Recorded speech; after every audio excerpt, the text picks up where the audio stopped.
Forget about all that's going wrong. The next 5 minutes are pure good news. The amazing progress of geothermal energy. The first time I talked about geothermal, I thought this had always remained a minor contributor to energy production. But wow, I've totally underestimated this. And it's taking off for a peculiar reason. It's that geothermal energy basically doesn't have enemies. Let's have a look. Geothermal energy currently contributes less than 1% to global electricity production and does so only in a few countries. The reason for this is geophysics. There aren't all that many places in which geothermal heat is high enough close to the surface to cover the cost of drilling. At least that used to be the case. But in the past decade, several new technologies have appeared on the market that make drilling faster, easier, and cheaper. And that has made it possible to extract geothermal heat in a dramatically larger number of locations. The most advanced of these technologies are called enhanced geothermal systems, in which one doesn't rely on naturally occurring sources of hot water, but artificially cracks rocks to inject and heat up the water. The US company Fervo, for example, works on that. Another new technology is closed-loop systems that, as the name suggests, keep the water in a loop that exchanges heat with the surrounding rocks. The Canadian company EVA, for example, works on this. Another novelty is that it's not just energy generation, it's also energy storage. The Texan company Sage Geosystems works on this. They basically use energy to pump water into the ground at high pressure, put on a plug, and when they want the energy back, they let the rocks squeeze out the water. They report 70 to 75% efficiency in the 6 to 18 hours window, which is somewhat less than lithium-ion batteries, but their method is vastly cheaper. One indicator of how much things have changed is that the International Energy Agency has dramatically shifted its projection for geothermal energy. In 2011, they said that by 2050, geothermal could reach 3.5% of global electricity production. They have now corrected their estimate to 8%. Then again, the International Energy Agency isn't great at factoring in market developments. And the big open question has for a long time been, will the finances work out? Sure, you can now drill faster and deeper and do all kinds of fancy things like the company Quares that basically evaporates rocks with concentrated microwaves. And all this is very impressive, but will the energy you get in the end be cheap enough to be competitive? The consulting firm McKinsey now crunched the numbers and basically says, yes.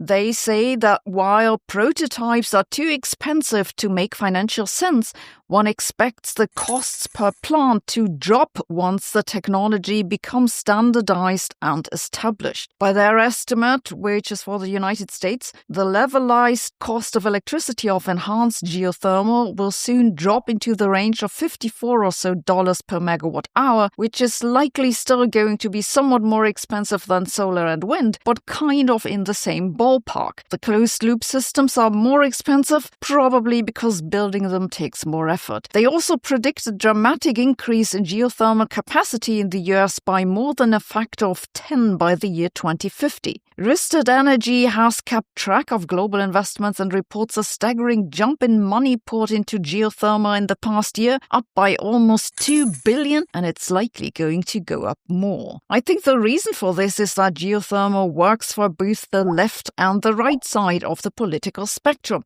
It's old-fashioned enough to not annoy the right and carbon-friendly enough to not annoy the left. This is particularly obvious in Germany, where the government has fully leaned into geothermal, which I guess they hope will one day make up for nuclear power. But geothermal is also on the agenda in Poland, the Czech Republic, Indonesia, China, and of course the United States. The Trump administration is greatly supportive of geothermal, and this headline in particular shows what's going on. You see, they call geothermal a renewable energy. Geothermal energy is, of course, strictly speaking, not renewable, But it's close enough to please those who think renewables are the way forward. There is some opposition to geothermal, but it isn't much and it's strongly location dependent. In some places, people are concerned about damage to the ecological system so that the drilling might cause earthquakes and so on. But that's basically it. So get ready for the future of energy. It's clean, it's bipartisan, and because of all the drilling, it's incredibly boring. Biofuels sound like a great idea, in principle. In reality, it turns out not so much. A devastating new report says that rather than helping the climate, biofuels are actually harming it. Really? Yes and no. Let's have a look. Many thanks to all our supporters, especially those of you in our Patreon tier 4 and higher. This channel would not be possible without your help. And you too can help us either on Patreon or by joining this channel right here on YouTube. The problem with fossil fuels is not the carbon dioxide per se. It's that the carbon dioxide in fossil fuels was stuck underground for a long time. If we release a lot of it suddenly, that changes the climate rapidly. But the problem isn't the fuel. The problem is its origin in fossils. So why don't we just use fuels without the fossils? That's the idea of biofuels. Rather than digging up fossilized plants from deep underground and adding their carbon dioxide to the atmosphere, we grow plants and make fuel from them. As the plants grow, they absorb carbon dioxide from the atmosphere. When we burn the fuel, the carbon dioxide goes back into the atmosphere. It's a net zero cycle that does no harm to the climate. That logic's been part of climate policies for decades. Governments all over the globe subsidized biofuels, mandated their use and counted them as low carbon. And with that, entire industries grew around biofuels. According to the International Energy Agency, biofuels now supply more than 4% of global transport energy, primarily road, and their share is projected to grow. That might not sound a lot, but think about it. A few percent of a massive global business is still a lot. That biofuels help the climate makes sense, and it's also been backed up by models like those used by the US American Environmental Protection Agency. It's those models which the policies rely on. These are economic models which rely on assumptions about how increasing biofuel demand is met. That is by a combination of farmers switching to crops that can be used as biofuel, trying to increase yield of existing biofuel crops, or actually making place for them by cutting down forests. The new analysis now says that in reality, the biofuel economy doesn't work as in the models. They looked at biofuel plantations in Malaysia and Indonesia in particular. There, they grow a lot of palm oil. They found that when biofuel demand is met by cutting down land, that disproportionately happens by cutting down forests that stored a lot of carbon both in the plants and in the ground. The carbon emissions are much larger than the models have assumed for a decade. By their estimate, it exceeds 1 gigaton of carbon dioxide. This is a lot, and even though they look at only 2 countries, this means that, quote, these findings indicate that biofuels derived from vegetable oils have likely increased rather than reduced global emissions. Worse, when the authors translate this into emissions per unit of fuel, they find that vegetable oil-based diesel has a higher carbon intensity than fossil diesel, even before adding emissions from fertilizers, processing and transport. This worry isn't entirely new. Oxfam, an NGO headquartered in the UK, has, in a 2024 briefing, called biofuels a disaster for the climate because when emissions from land use changes are taken into account, biodiesel made from vegetable oils such as palm, soy or rapeseed oil emits more greenhouse gases than fossil fuels. Journalist Michael Grunwald, writing about US ethanol policy, likewise described corn ethanol as a disaster for the climate. What are we to make of this?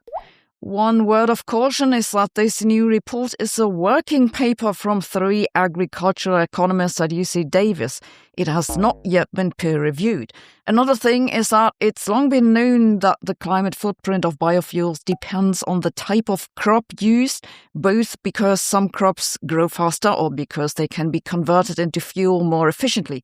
Palm oil, which the new study looked at, and soy are the worst performers. Corn and rapeseed are in the middle, and sugarcane, from which one makes ethanol, is the best. So one shouldn't throw out the baby with the bathwater and conclude because the Malaysians cut down forests to plant palms, biofuels are generally bad for the climate. But I think it's pretty clear that it's difficult to make biofuels more climate-friendly than fossil fuels. To some extent, it's a chicken and egg problem, because along the entire production cycle there are carbon emissions from things like fertilizer production or transport and other agricultural work. If all those were powered by biofuel, then the carbon footprint of biofuel would go down, but they usually aren't. In any case, it seems that this is somewhat of a minor problem compared to the land use issue. In summary, biofuels were supposed to save the climate. Turns out they mainly saved us from running out of things to be disappointed by. The Kessler syndrome is the risk of a runaway collision in satellite orbits that could cover our planet in a layer of debris, effectively blocking our access to outer space for decades. The more satellites we're putting into orbit, the higher the risk. Several new studies have recently shown that we're much closer to this happening than we thought. Let's have a look. The Kessler syndrome was conjectured in 1978 by NASA scientist Donald Kessler. He said the more stuff we put into orbit, the higher the risk that some of that collides, and this can create a cascade in which debris gets increasingly smaller and eventually distributes around the entire globe. The first news I have about this is that Kessler, after whom the Kessler syndrome is named, together with a colleague, put out a new analysis of the current situation. For this, they use the most updated information about stuff that's up there and how it behaves. They find that, quote, the results indicate the current population of intact objects exceeds the unstable threshold at all altitudes between 400 kilometers and 1,000 kilometers, and the runaway threshold at nearly all altitudes between 520 and 1,000 kilometers. What this means is that at 400 kilometers and above, the debris increases. But some of the debris is cleared out naturally because it drops down and burns in the atmosphere. If we stopped adding stuff onto these orbits, then below 520 kilometers altitude, the debris would stop increasing eventually. But above 520 kilometers, this is where the Starlink fleet resides, the debris is already in the process of creating the very cascade effect that Kessler warned about, even if we now stop adding stuff there. We also have more and more reports of near collisions in space and trash falling back down onto Earth. In February last year, parts of a Falcon 9 rocket survived re-entry and fell down in Poland. In May, space junk of unknown origin fell down in Argentina. In October, miners in Western Australia found a piece of space junk still smoking, probably from a Chinese rocket launch. And that isn't even the scariest part. An estimate from the Center for Space Policy and Strategy found that by 2030, there's a 2 in 1,000 chance that space debris might hit a commercial airplane for US domestic flights alone. And by 2050, the South Carolina weather forecast will be sunny with a chance of space junk. In late November 2025, the Chang'e capsule of China's space station developed a crack in a window, likely caused by debris impact. China then launched an emergency mission to replace the damaged capsule. In December, a Chinese rocket launch almost collided with a Starlink satellite. The International Space Station has had to make multiple course adjustments to avoid space debris. The Starlink fleet has made approximately 800 course corrections per day on average in the past 18 months. For context, that's a comparable amount of course corrections to physicists' stance on dark energy. And it's only a matter of time until this goes wrong. In a recent paper, scientists have put forward a way to quantify this, which they call the crash clock. They calculated what had happened if all the satellites currently up there, about 14,000, lost their ability to maneuver. They find that it'd take just about 5.5 days for the first collision. mission. Back in 2018, before mega constellations like Starlink exploded in number, it'd have taken more than 5 months. This really tells you how dramatically things have changed in the past years. Now you might say, okay, but the idea that all satellites simultaneously stop being able to maneuver is silly. Yes, that is very unlikely, but it gives you a sense of the scale of the problem, and that a significant part of the satellites up there have maneuver problems at the same time isn't totally crazy, because big solar flares are known to cause trouble with satellites. The third news I have is that the European Space Agency recently updated their Space Environment Report. The brief summary is that the number of pieces of debris is constantly increasing. They say that there are now more than 50,000 objects larger than 10 centimeters in Earth orbit and more than 1.2 million larger than 1 centimeter. They agree that the Kessler syndrome problem is now baked in, even if we stopped adding more stuff into orbit. The only way to prevent this runaway chain reaction from escalating and making certain orbits unusable, ESA says, will require active debris removal. There are a few attempts at doing this. This includes, most importantly, sweeping orbits to collect junk and then dumping it into the atmosphere to burn, or using lasers to nudge pieces of junk into other orbits, either to avoid collisions or again to force a re-entry into the atmosphere.